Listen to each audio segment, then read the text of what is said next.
Hello everyone, welcome to my YouTube channel study time study. This is Deepti Yadav. Friends, आज हमारी 10,000 words की series का day 2 है। इस सीरीज़ में मैं आप लोगों को डेली द हिंदू न्यूज़पेपर के एग्ज़ाम ओरिएंटेड 10 वर्ड्स बताने वाली हूँ। ओके, और साथ में कुछ इम्पॉर्टेंट वन वर्ड सब्स्टिट्यूशन भी हैं जो डिफरेंट एग्ज़ाम में अगेन एंड अगेन रिपीट होते रहते हैं। ओके, तो चलिए गाइज, आज का सेशन हम लोग स्टार्ट करते हैं। एक और रिक्वेस्ट है कि मतलब आप लोग है ना, इसको देख के सेशन को उसके बाद एक बार उसको नोट किया करिए। नोट करके फिर उसको एक बार रिपीट किया करिए, मतलब उसको रिवाइज किया करिए, तो ये आपके लिए बहुत हेल्पफुल होगा। ओके, चलिए तो फिर आज का सेशन हम लोग स्टार्ट करते हैं। चलिए, फर्स्ट मीनिंग है आपका, फर्स्ट वर्ड है आपका पैलिएटिव। पैलिएटिव की पार्ट्स ऑफ स्पीच क्या है? एडजेक्टिव है ये। ओके, इसका मतलब होता है पीड़ा हटाने वाला या पीड़ा कम करने वाला, या फिर इसको बोल सकते हैं दर्द निवारक या दर्द को ख़त्म करने वाला। ओके, तो इसका सिनोनिम्स हो जाएंगे, एक तो शूथिंग हो जाएगा, इसको पैलिएटिव को शूथिंग भी बोल सकते हैं। ओके, और एलिविएटिंग और कॉमेटिव। देखिए, काम में क्या होता है? शांति। कॉमेटिव यानी कि शांति देने वाला। ओके, अब इसका एंटोनिम है इंटेंसिफाइंग।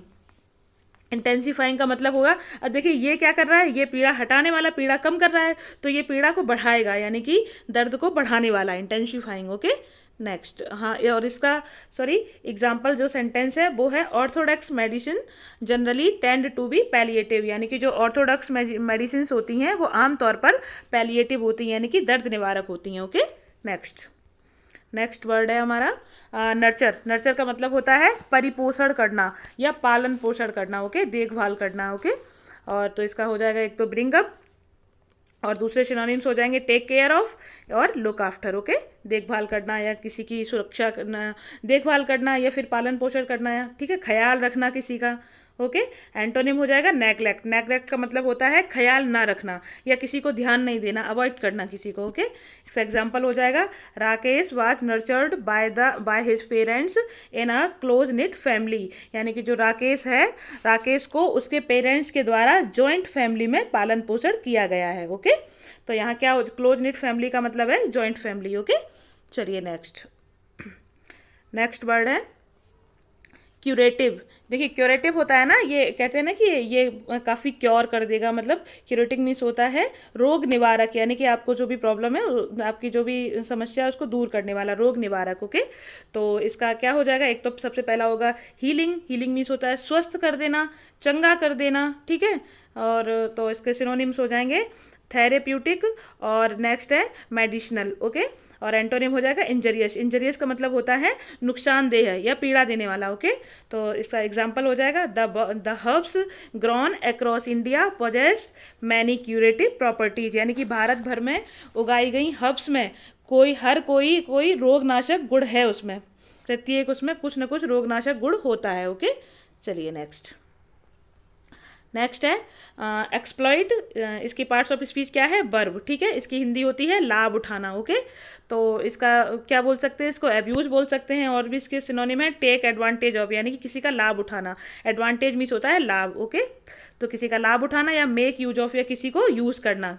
ठीक है, तो एंटोनिम हो जाएगा ट्रीट फेयरली, यानी किसी के साथ अच्छा व्यवहार करना, ईमानदारी से ट्रीट एंड मतलब ईमानदारी से ट्रीट करना उसके साथ। ओके, तो इसका एग्जांपल लेते हैं, these workers are at particular risk of being exploited in the workplace, यानी कि जो ये वर्कर हैं, इन वर्कर्स को शोषित होने का इस वर्क प्लेस में पर्टिकुलर रिस्क है। ओके, चलिए नेक्स्ट है प्रिकॉशनरी। प्रिकॉशनरी क्या है? पार्ट्स ऑफ स्पीच क्या है इसकी? एडजेक्टिव है, इसकी हिंदी है निवारक और या रोकने वाला। ठीक है, तो इसका, या फिर इसको हम बोल सकते हैं क्या, एहतियात बरतना या प्रतिबंधक या पूर्व सावधानी। ओके, काफ़ी सारी चीज़ें होती हैं प्रिकॉशनरी। ओके, तो इसके काफ़ी मीनिंग होते हैं। इसका एक हो जाएगा प्रिवेंटिव, और हो जाएगा सेफ्टी और प्रोटेक्टिव। सेफ्टी मीन्स तो होता है ये सुरक्षा करना। ओके, प्रोटेक्ट मीन्स भी होता है किसी को बचाना, किसी की रक्षा करना। ओके, तो इसका एंटोनिम हो जाएगा केयरलेस, यानी कि लापरवाही। Okay, example, she was taken to hospital as a precautionary measure, यानी कि उसको हॉस्पिटल क्यों ले जाया गया था? उसको एक एहतियाती उपाय के रूप में हॉस्पिटल ले जाया गया था। ओके, चलिए नेक्स्ट है सिक्स्थ वर्ड है हमारा पार्शियली, पार्शियली क्या है, एडवर्ब है, ओके। और इसका हिंदी अर्थ होता है आंशिक रूप से, ओके, आंशिक रूप से, या फिर इसको बोल सकते हैं पार्टली, पार्टली सॉरी। सिनोनिम हो जाएगा इन पार्ट या फिर रिलेटिवली, रिलेटिवली का मतलब होता है अपेक्षाकृत या तुलनात्मक रूप से, ओके। एग्जाम्पल है the work partially fulfils the function of a historical memoir, यानी कि यह कार्य आंशिक रूप से ऐतिहासिक संस्मरण के कार्य को पूरा करता है। मेमोर का मतलब हो जाएगा ये, मेमोर का मतलब हो जाएगा संस्मरण, ओके, ऐतिहासिक संस्मरण, ओके। नेक्स्ट वर्ड है, 7th वर्ड है सब्टरफ्यूज। सब्टरफ्यूज का ये क्या है, पार्ट्स ऑफ स्पीच क्या है, इसकी नाउन है, ओके। और इसकी हिंदी होती है छल, यानी कि छल, कपट, धोखाधड़ी, ठीक है, ये सब देखो। डिसीट मीन्स होता है ना धोखा देना, ओके। और ट्रिकरी मीन्स चालबाजी, डिसेप्शन मीन्स धोखाधड़ी करना। इसका एंटोनिम क्या हो जाएगा, ऑनेस्टी, यानी कि ईमानदारी, ओके। एग्जाम्पल हो जाएगा he had to use subterfuge and bluff on many occasion, यानी कि उसको क्या करना पड़ता था, सब्टरफ्यूज और ब्लफ यूज करना पड़ता था मैनी ओकेजन्स पे, कई सारे मौक़ों पे, ओके। नेक्स्ट है विक्टिमाइज। विक्टिमाइज क्या है, पार्ट्स ऑफ स्पीच क्या है इसका, ये वर्ब है, ओके। इसका मतलब होता है ठगना, ओके। तो इसका एक तो हो जाएगा स्विंडल, और सिनोनिम्स और हो जाएंगे इसके टेक एडवांटेज ऑफ, यानी किसी का फायदा उठाना, या एक्सप्लॉइट, एक्सप्लॉइट मीन्स होता है शोषण करना, ओके। तो इसका एंटोनिम हो जाएगा बी ऑनेस्ट, यानी कि ईमानदार होना, ओके। ये देखो ठगना और ये ईमानदार होना, ओके। देखिए मोस्टली मतलब मैं बता रही हूँ 90% ऐसा होता है जो वर्ब होती है उसके लास्ट में ना लगा होता है, यानी कि ठगना, बैठना, उठना, इस तरीके से, तो आपको समझ में आ जाएगा कि वो वर्ब होती है, ओके। और जो एडवर्ब होता है उसका जो मीनिंग होता है, मीनिंग में लास्ट में ly लगा होगा, मोस्टली, मतलब हमेशा नहीं होता है, बस काफ़ी सारी जगह देखा गया है कि ly होता है, ठीक है। तो हाँ आपको समझ जाना चाहिए कि वो एडवर्ब है, ओके। चलिए इसका एग्जाम्पल है they are victimised by racism और अनजस्ट बैरियर्स, यानी कि उन्हें कई मौक़ों पर छल और उन्हें बिना जातिवाद अथवा अन्यायपूर्ण रोक से शोषित हो रहे थे वो, ठीक है, या हो रहे हैं, सॉरी आर है, हो रहे हैं वो, किससे, जातिवाद और अन्यायपूर्ण रोकथाम से शोषित हो रहे हैं, ओके। नेक्स्ट 9th मीनिंग है डिस्क्रिमिनेटरी। डिस्क्रिमिनेटरी ये क्या है, पार्ट्स ऑफ स्पीच है इसकी एडजेक्टिव, इसकी हिंदी होती है भेदभावपूर्ण, और इसके सिनोनिम हो जाएंगे प्रीजुडिशियल और बायस्ड या फिर अनफेयर। देखिए बायस्ड का मतलब ही होता है पक्षपातपूर्ण, है ना। अनफेयर यानी कि अनफेयर नहीं है, पक्षपातपूर्ण है, पक्षपात हुआ है इसमें, ठीक है। और एंटोनिम हो जाएगा इम्पार्शियल, यानी कि निष्पक्ष, ओके, फेयर, साफ सुथरा, ओके। नेक्स्ट है, सॉरी इसका एग्जाम्पल हो जाएगा race and other discriminatory factors do not play a role in the decision process, यानी कि निर्णायक प्रक्रिया में जाति और अन्य भेदभावपूर्ण कारक कोई भूमिका अदा नहीं करते हैं, ओके। तो चलिए नेक्स्ट देखते हैं। नेक्स्ट है 10th word and last word, okay. तो ये है शन, इसकी पार्ट्स ऑफ स्पीच होती है वर्ब, इसका हिंदी मीनिंग होता है टाल जाना या मतलब दूर हो जाना। तो इसका अवॉइड, अवॉइड मीन्स होता है दूर करना, ठीक है। इवेड और एस्च्यू, एस्च्यू का मतलब होता है त्यागना या फिर परहेज करना, ओके। तो इसकी एंटोनिम हो जाएगा शीक और एक्सेप्ट, यानी किसी को स्वीकार करना, ओके। तो एग्जाम्पल क्या है, ही शन्ड फैशनेबल सोसाइटी, मतलब उसने फैशनेबल सोसाइटी को त्याग दिया था, ओके। चलिए अब आगे आपका स्टार्ट होते हैं 1 वर्ड सब्स्टिट्यूशन।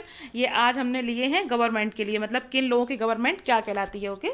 चलिए फर्स्ट देखते हैं, हमारा फर्स्ट 1 वर्ड है डेमोक्रेसी। डेमोक्रेसी का मतलब होता है प्रजातंत्र, ओके, यानी कि, और ये किसके द्वारा होती है, बाय पीपल, यानी कि लोगों के द्वारा। तो अभी इंडिया में क्या चल रहा है, डेमोक्रेसी है हमारी इंडिया में, ठीक है, यानी कि प्रजातंत्र है, ओके। नेक्स्ट है ऑटोक्रेसी। ऑटोक्रेसी का मतलब होता है एक तंत्र या फिर निरंकुश शासन भी बोल सकते हैं, ये बाय 1 पर्सन, किसी एक पर्सन के द्वारा होती है ये, ओके। नेक्स्ट है ब्यूरोक्रेसी। ब्यूरोक्रेसी का मतलब होता है अधिकारी वर्ग का शासन, ओके, यानी कि इसको अधिकारी तंत्र बोल सकते हैं, यानी कि डोमिनेटेड बाय ऑफिशियल्स, यानी कि ऑफिशियल जो अधिकारी लोग होते हैं उनके द्वारा डोमिनेट किया गया शासन, ओके। नेक्स्ट है मोनार्ची।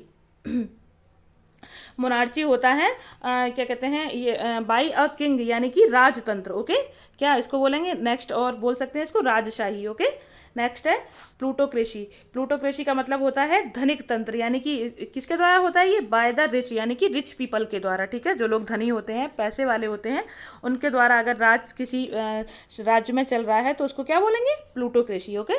नेक्स्ट है जिरोंटोक्रेसी। जिरोंटोक्रेसी का मतलब होता है बाय ओल्ड पीपल, यानी कि वृद्ध लोगों के द्वारा चलाया गया शासन, या फिर इसको हम बोल सकते हैं क्या कहते हैं एल्डरली पीपल, ठीक है, यानी कि वृद्ध तंत्र, ओके।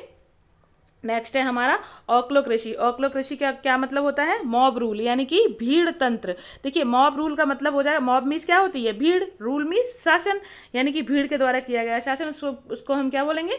ऑक्लोक्रेसी। ओके। नेक्स्ट है अरिस्टोक्रेसी। अरिस्टोक्रेसी किसके द्वारा होती है? बाय द नोबल क्लासेज, यानी कि श्रेष्ठ लोगों के द्वारा चलाया गया राज्य शासन या उच्च वर्ग के लोगों के द्वारा चलाया गया शासन। ओके। नेक्स्ट है एनार्ची। एनार्ची मीन्स क्या होता है? अराजकता, यानी कि जहाँ पे ना ही कोई लॉ है ना ही कोई ऑर्डर है, absence of law and order, यानी कि अराजकता। ओके। नेक्स्ट है मोबोक्रेसी। मोबोक्रेसी फिर से वही चीज़ है, भीड़ के द्वारा चलाया गया शासन। मोबोक्रेसी, मोब मीन्स होता है भीड़, जहाँ भी एम ओ बी मोब आए, समझ लो मोब का मतलब होता है भीड़, तो वहाँ क्या हो जाएगा? भीड़ तंत्र, यानी कि भीड़ के द्वारा चलाया गया शासन। ओके। ओलिगार्ची। ओलिगार्ची किसके द्वारा होता है? बाय अ फ्यू, यानी कि अल्प जनतंत्र, कुछ लोगों के द्वारा चलाया गया शासन। नेक्स्ट है डेस्पोटिज्म। डेस्पोटिज्म होता है तानाशाही, यानी कि बाय ऑल पावरफुल पर्सन, यानी कि सभी पावरफुल पर्सन के द्वारा चलाया गया शासन, उसको हम कहेंगे डेस्पोटिज्म। ओके। नेक्स्ट है कैकिस्टोक्रेसी। कैकिस्टोक्रेसी का मतलब होता है बाय द वर्स्ट मैन, यानी कि अयोग्य तंत्र बोलेंगे इसको। और नेक्स्ट बोलेंगे निकृष्ट लोगों के द्वारा चलाया गया शासन। किसके द्वारा? निकृष्ट लोगों के द्वारा चलाया गया शासन। ओके। नेक्स्ट है रेड टैपिज्म। ये लास्ट है हमारा सब्स्टिट्यूशन। रेड टैपिज्म, इसका मतलब होता है delay in official work due to formalities, यानी कि डिले। रेड टैपिज्म का मतलब हो जाएगा लाल फीता शाही या दीर्घ तंत्रता, यानी कि ऑफिशियल वर्क में डिले होना ड्यू टू फॉर्मेलिटीज़ की वजह से। ओके। चलिए गाइज, तो यहीं पे हमारा सेशन एंड होता है। Thank you so much. अगर हमारा सेशन अच्छा लगा हो तो प्लीज़ लाइक एंड शेयर, और चैनल पर नए हो तो प्लीज़ सब्सक्राइब कीजिएगा। ओके।